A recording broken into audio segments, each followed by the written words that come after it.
inferno visto e descrito por Santa Francisca Romana. Lembra-te dos teus novíssimos e não pecarás. Eclesiástico. Capítulo 7, versículo 40. Recomenda a Sagrada Escritura. Os novíssimos do homem são as últimas coisas que a ele ocorrerão, ou seja, a morte, o juízo particular, o céu, o inferno, o purgatório, o fim do mundo, a ressurreição dos mortos e o juízo final. A 9 de março, a Igreja comemora a festa de uma grande santa, cuja vida foi marcada por extraordinárias visões que teve do céu, purgatório e inferno, bem como a ação dos anjos e dos demônios neste mundo. Trata-se de Santa Francisca Romana.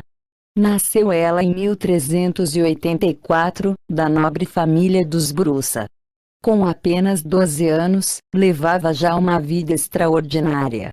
Sua intenção era de não se casar, mas seu confessor aconselhou-a a não resistir às instâncias de seus pais, tendo esposado então Lourenço de Poziane. Logo que se casou, caiu gravemente doente, sendo curada milagrosamente por uma aparição de Santo Aleixo, mártir romano. No lar, o teor de sua vida era severo e admirável.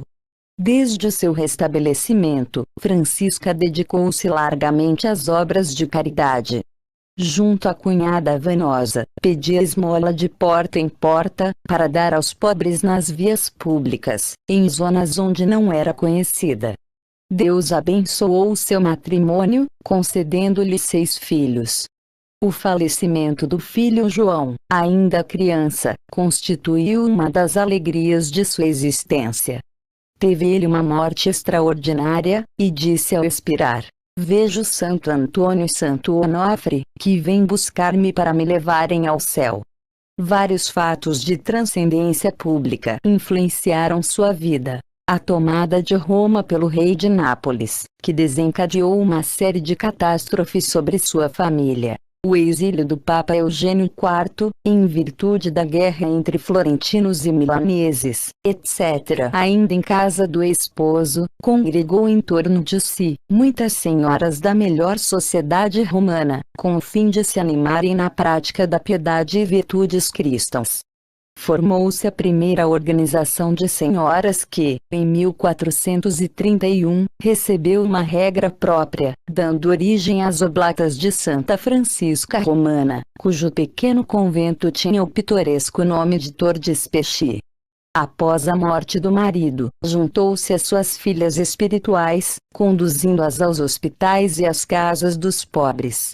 Muitas vezes, em lugar de um remédio ou recurso insuficiente, foi uma cura súbita e miraculosa que Santa Francisca levou aos necessitados.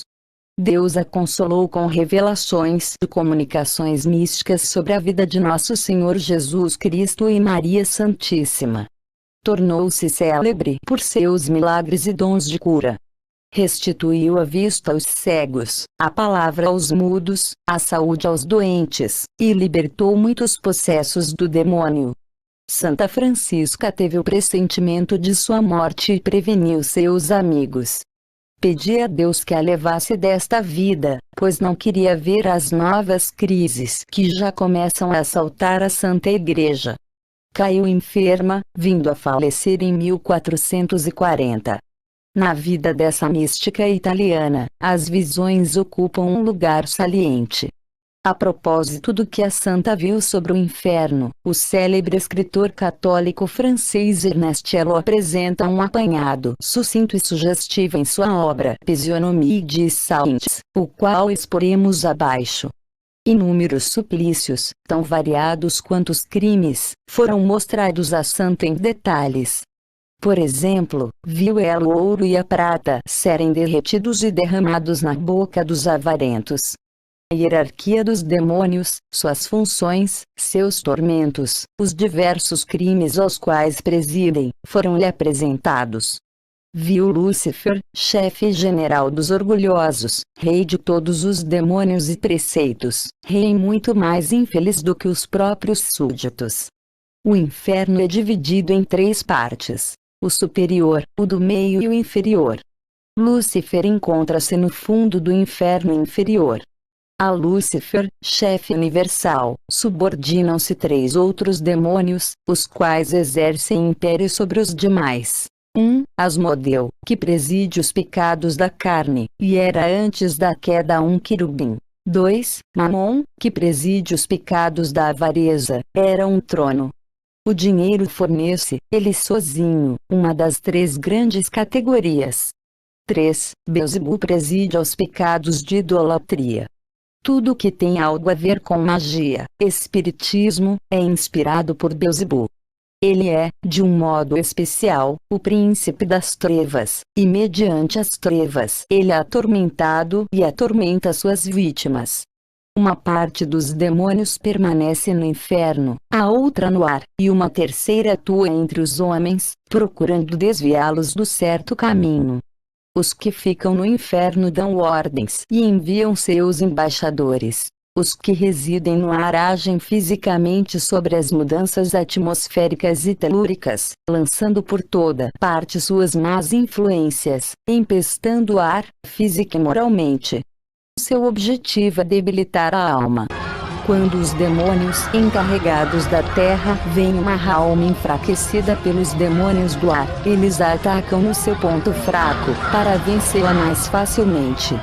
É o momento em que a alma não confia na providência. Essa falta de confiança, inspirada pelos demônios do ar, prepara a alma para a queda solicitada pelos demônios da terra. Assim, enfraquecidos pela desconfiança, os demônios inspiram na alma o orgulho, em que ela cai tanto mais facilmente quanto mais fraca esta. Quando o orgulho aumentou sua fraqueza, vêm os demônios da carne que atacam seu espírito. Quando os demônios da carne aumentam mais ainda a fraqueza da alma, vêm os demônios que insuflam os crimes do dinheiro. E quando estes diminuíram ainda mais os recursos de sua resistência, chegam os demônios da idolatria, os quais completam e concluem o que os outros começaram. Todos se articulam para o mal, sendo esta a lei da queda. Todo pecado cometido, e do qual a alma não se arrependeu, prepara para outro pecado. Assim, a idolatria, a magia, o espiritismo esperam no fundo do abismo aqueles que foram escorregando de precipício em precipício. Todas as coisas da hierarquia celeste são parodiadas, imitadas, na hierarquia infernal. Nenhum demônio pode tentar uma alma sem a permissão de Lúcifer. Os demônios que estão no inferno sofrem a pena do fogo. Os que estão no ar ou na terra não sofrem atualmente tais penas, mas padecem outros suplícios terríveis, e particularmente a visão do bem que praticam os santos. O homem que faz o bem inflige aos demônios um tormento indescritível. Quando Santa Francisca era tentada, sabia, pela natureza e violência da tentação, de que altura tinha caído o anjo tentador e a que hierarquia pertencerá. Quando uma alma cai no inferno, seu demônio tentador é felicitado pelos demais. Mas quando a alma se salva, o demônio tentador recebe insulto dos outros, que o levam para Lúcifer, e este lhe inflige um castigo a mais, além das torturas que já padece. Este demônio entra às vezes no corpo de animais ou homens. Ele finge ser a alma de um morto. Quando um demônio consegue perder certa alma, após a condenação desta, transforma-se em tentador de outro homem, mas torna-se mais hábil do que foi a primeira vez. Aproveita-se da experiência que a vitória lhe deu, tornando-se mais forte para perder o homem. Santa Francisca observava um demônio em cima de alguém que estivesse em estado de pecado mortal. Confessado o pecado, via ela o mesmo demônio ao lado da pessoa. Após uma excelente confissão, o anjo mau ficava enfraquecido e a tentação não tinha mais o mesmo grau de energia. Ao ser pronunciado santamente o nome de Jesus, Santa Francisca via os demônios do ar, da terra e do inferno inclinarem-se com sofrimentos espantosos, tanto maiores quanto mais santamente o nome de Jesus fora pronunciado.